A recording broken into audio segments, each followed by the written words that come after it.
Hello everyone, आज हम लोग पढ़ने जा रहे हैं व्हाट इज़ वीसीआरएस साइकिल। तो वीसीआरएस साइकिल ये सिस्टम भी जिसे हम बोल सकते हैं, तो इसका फुल फॉर्म होता है vapour compression refrigeration system. Cycle भी बोलते हैं पर साइकिल का यूज़ कम होता है, इस वजह से अपन सिस्टम बोलेंगे। तो मेजरली इसके 4 कंपोनेंट होते हैं: compressor, condenser, expansion valve and evaporator. तो हम लोग चलो अब इस साइकिल के बारे में डिस्कस कर लेते हैं। तो हमारा जो पहला है कंप्रेसर।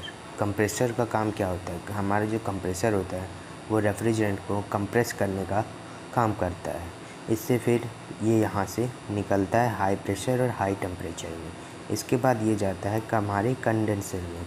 कंडेंसर का काम ये होता है कि जो हमारा रेफ्रिजरेंट है उसके हीट को एटमॉस्फेयर में भेजना और उधर से थोड़ी कूलिंग ले लेना। मतलब जो हमारा रेफ्रिजरेंट है यहाँ से वेपर फॉर्म में आता है एंड यहाँ से जब ये निकलता है तो वो लिक्विड फॉर्म में आ जाता है। ठीक, लिक्विड फॉर्म में आ जाता है एंड यहाँ पे वेपर रहता है। ठीक, अब इसके बाद यहाँ पे आता है एक्सपेंशन वाल्व। एक्सपेंशन वाल्व का काम ये होता है जो हमारा प्रेशर होता है उसको ड्रॉप करना। जो हमारे यहाँ पे हाई प्रेशर होगा और इधर हाई प्रेशर होगा और इधर जाके वो हो जाता है लो प्रेशर। ठीक, अब ये लो प्रेशर और लो टेम्परेचर के साथ अब हमारा रेफ्रिजरेंट है वो ठंडा हो चुका है एंड इसके बाद हमारा जाएगा इवोपरेटर में। इवोपरेटर कहाँ लगा रहता है? इवोपरेटर हमारे इंडोर में लगा रहता है। इवोपरेटर का काम क्या होता है?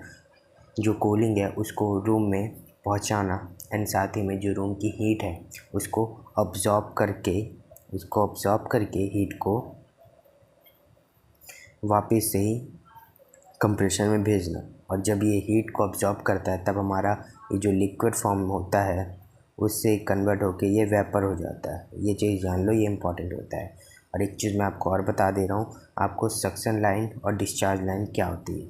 तो ये हमारी सक्शन लाइन है एंड ये हमारी डिस्चार्ज लाइन है। तो हमें सक्शन लाइन और डिस्चार्ज लाइन कैसे पता चलेगा? देखो, हमें सक्शन लाइन और डिस्चार्ज लाइन पता करने के लिए आपको सिर्फ एक चीज़ पे ध्यान देना पड़ेगा कि देखो, जो हमारी सक्शन लाइन होती है वो मोटी होती है एंड जो हमारी डिस्चार्ज लाइन होती है वो होती है पतली। आपको बस यही चीज़ याद रखना है। अगर कोई भी पाइप पतली है तो वो डिस्चार्ज लाइन है और अगर पाइप अगर मोटी है तो वो है सक्शन लाइन। तो मेजरली इसके 4 कंपोनेंट होते हैं इंपॉर्टेंट। इसके बाद और भी चीज़ें होते हैं जो इस साइकिल में यूज़ होते हैं बट वो सेफ्टी पर्पज़ के लिए यूज़ किया जाता है। हमारे पास बस ये 4 कंपोनेंट होता है। एक बार फिर से देख लेते हैं: compressor, condenser, expansion valve and evaporator. तो मेजरली 4 कंपोनेंट होते हैं वीसीआरएस साइकिल में। और वीसीआरएस साइकिल का फुल फॉर्म होता है वेपर कंप्रेशन रेफ्रिजरेशन सिस्टम। तो आपको ये याद रखना है, ये पेपर में पूछता है कि वीसीआरएस साइकिल का फुल फॉर्म क्या होता है या वीसीआरएस सिस्टम का फुल फॉर्म क्या होता है, तो आपको ये बता देना है। और अगर पूछता है कि how many types of VCRS cycle, तो एक ही टाइप का होता है वीसीआरएस साइकिल। और अगर पूछेगा how many parts in VCRS cycle, तो आपको ये 4 कंपोनेंट के बारे में बता देना है। और इसमें एक चीज़ आप और जान लो, ये जो हमारा कंप्रेसर होता है ये इलेक्ट्रॉनिक एंड मैकेनिकल वाला दोनों होता है।